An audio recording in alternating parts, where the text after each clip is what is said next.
So the most important result is that each country that is included in the network is developing their own breeding population of resistant ashes. So we test our own material. There we want to select the resistant ashes, and we share as well the material between each other.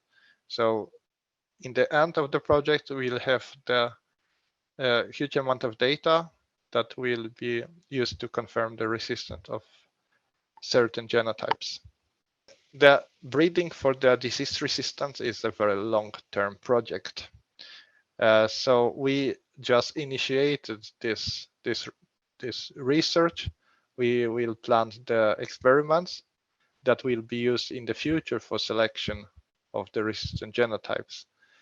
So we are in the initial phase, but it's very important phase because this phase create the base for future research studies. Without concrete and robust breeding program, there cannot be a good research in the future for the disease resistance.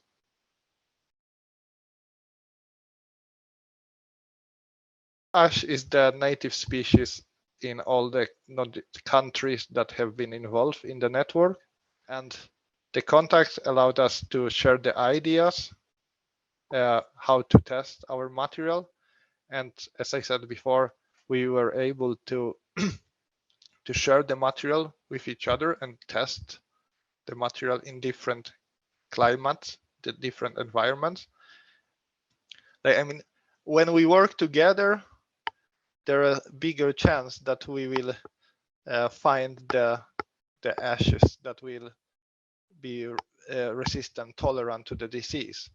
And then the climate condition in all the countries are very similar. So it will be we will be able to create the maybe common Nordic breeding population for ash. So this population will contain the genotypes from Norway, from Denmark, and from Sweden. The environmental conditions are similar, and we think that the genotypes from Denmark, they will work well in both in Sweden and Norway.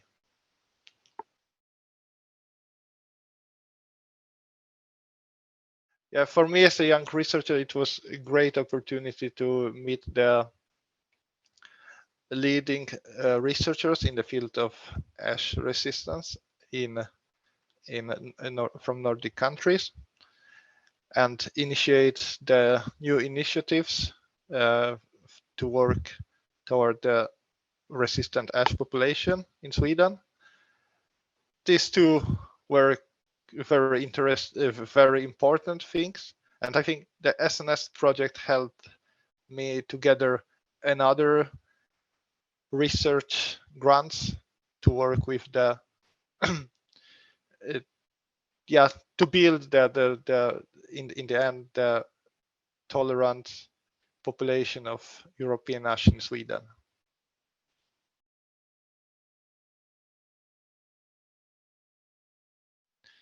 The research initiatives about ash, they has been spread all over the countries, and the SNS project create a good platform for sharing different things that I have not known before.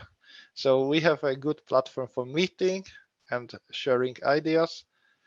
And I think this approach that together we can in the future create the material tolerant to the disease is a great benefit, and it will be great benefit for the Nordic cooperation as well. So it will be much easier to develop a common genetic resources for ash than if one have to do it separately in each country. This project has been a starting point for many other initiatives that have many other research projects that we got money to in the following years. So it is just great. So it has been used by us as a asset to show that yeah, look, we have started with that, and we know what we do, and we know what we want to achieve. So you can contribute and go with us in this very difficult field of research. The project is scientific, but it's as well very applied, as breeding itself is an applied science. So, but as I said, like without a good ground, without a good breeding program, you cannot think about development, for example, these molecular tools that will help to assess the resistance of the trees. You have to have a sound breeding program to go forward in the future. So it has been great to have as an SNS grant to start that.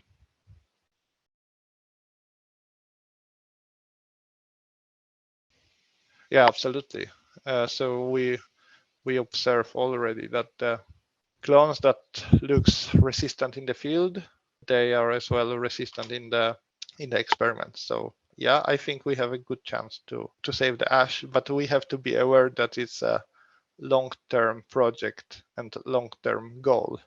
But it's good that we have not waited to start the breeding program for resistant ashes, as we did for example, elm.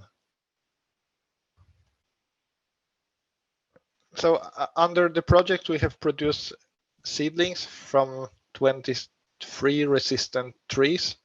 We produce a lot of seedlings that we want to plant in the field in 2022 and 2023.